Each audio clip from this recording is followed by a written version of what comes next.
заместник министър на регионалното развитие. Скъпи мои съграждани, аз ще бъда много кратък.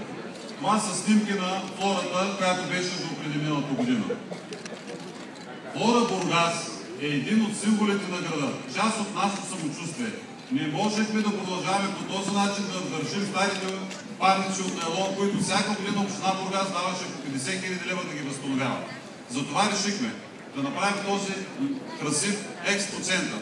Именно с подкрепата на правителството, именно с подкрепата на Фонд регионално развитие, тук е заместник министър господин Борисов, искам да похваля, че има едно работещо министерство и много ни помогна.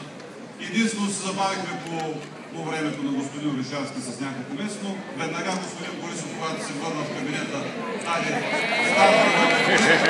и вече проектът е реализиран. Затова ви моля, влезте, огледайте навсякъде.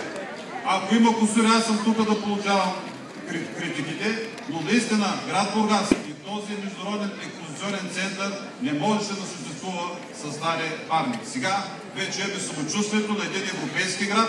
Добре дошли са всички гости на града да заповядат във Флора Бургас. Това е част от нашето самочувствие. Благодаря ви.